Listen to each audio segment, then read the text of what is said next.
எல்லாருக்கும் வணக்கம். இன்னைக்கு சூப்பரான கேரளா ஸ்டைல் சம்மந்தி பொடி எப்படி செய்யறதுன்னு பார்க்கலாம்.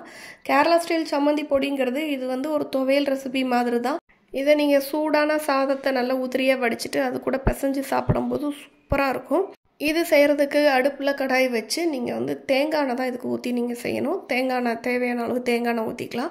நல்லெண்ணெய் ஊற்றி செஞ்சாலும் நல்லா தான் இருக்கும். ஆனால் இதுக்கு அந்த தேங்காயோட வாசனை, அந்த தேங்காய் எண்ணெயோட வாசனை அதெல்லாம் சேர்ந்து வரும்போது ரொம்பவே நல்லாயிருக்கும். அதனால் கொஞ்சமாக ஆயில் தேங்காய் எண்ணெய் ஊற்றிக்கோங்க. ஊற்றிட்டு நான் ஒரு 6-7 வரமிளகா சேர்த்துக்கிறேன். காரத்துக்கு தகுந்த மாதிரி நீங்கள் அதை கூடவும் போட்டுக்கலாம், குறையும் போட்டுக்கலாம். நம்ம சாப்பாடுக்கே பிசைஞ்சு சாப்பிட போகிறோங்கிறதுனால கொஞ்சம் காரமாக இருந்தால் நல்லாயிருக்கும். ஸோ 6-7 வரமிளகா, ஒரு அரை மூடி அளவுக்கு தேங்காவை துருவி அதையும் ஆட் பண்ணிக்கிறேன். தேங்காய் அரை மூடி அளவுக்குன்னு நான் சொல்லியிருக்கிறேன். நீங்கள் அளவு தகுந்த மாதிரி நீங்கள் கூட குறைச்சி கூட போட்டுக்கலாம். அப்புறமா ஒரு சின்ன பீஸ் அளவுக்கு இஞ்சியை குட்டி குட்டியாக கட் பண்ணிவிட்டு அதையும் சேர்த்துக்கோங்க. அது கூட சேர்த்துட்டு சின்ன வெங்காயம் ஒரு 10 வெங்காயம் சின்ன வெங்காயம் சேர்த்துருப்பேன் நான். இந்த சின்ன வெங்காயத்தை உரித்து அதையும் சேர்த்துக்கோங்க. அதோட இது கூடவே ஒரு கைப்பிடி அளவுக்கு நல்ல இளம் கருவேப்பிலையாக இருந்தால் பெட்டர். நல்ல இளம் கருவேப்பிலை ஒரு கைப்பிடி அளவுக்கு அதுலேயே சேர்த்து அதையும் நல்லா வதக்கி எடுத்துக்கோங்க.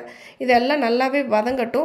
இதோட கலரெல்லாம் இன்னும் கொஞ்சம் மாறி வரணும். தேங்காயெல்லாம் இன்னுமே கலர் கொஞ்சம் ப்ரௌன் கலரில் வந்தால் கூட நல்லாயிருக்கும். சிலர் நல்லாவே ப்ரௌனாக ஆகிற வரைக்கும் வறுப்பாங்க. அந்த அளவுக்கு வறுக்கணும்னு கூட அவசியம் இல்லை. அது ஒரு விதமான டேஸ்ட்டாக இருக்கும், இது ஒரு விதமான டேஸ்ட்டாக இருக்கும்னு வைங்களேன். ஸோ ஓரளவு கலர் மாறுற அளவுக்கு நீங்கள் நல்லா வதக்கிக்கோங்க. பெரிய ஃப்ளேமில் வச்சு வதக்காதீங்க, ஏன்னா இது எல்லா பொருளுமே ஒவ்வொன்றும் ஒவ்வொரு சைஸு. ஸோ சட்டுன்னு தீஞ்சு போக வாய்ப்பு இருக்குது. ஸோ சிம்லேயே வச்சுட்டு நீங்கள் நல்லா மெதுவாக வதக்கிக்கோங்க. நல்லா இந்த அளவுக்கு ஓரளவுக்கு கலர் மாறி வரந்தனியுமே நீங்கள் நல்லா வதக்கிக்கலாம். இந்த அளவுக்கு வதக்கினதுக்கு அப்புறமே நீங்கள் கம்ப்ளீட்டாக அடுப்பை சிம்மில் வச்சுக்கோங்க. ஏன்னா இதுக்கப்புறம் நம்ம ஸ்பைசஸ் ஆட் பண்ண போகிறோம். கொஞ்சமாக மிளகாத்தூள் சேர்த்துக்கிறோம். இது கம்ப்ளீட்லி ஆப்ஷனல் தான். இது சேர்த்தா இந்த ஃப்ளேவர் இன்னும் கொஞ்சம் நல்லாயிருக்கும். அதனால் கொஞ்சமாக நீங்கள் மிளகாத்தூள் சேர்த்துக்கோங்க. வேண்டானா அப்படி ஸ்கிப் பண்ணிடுங்க.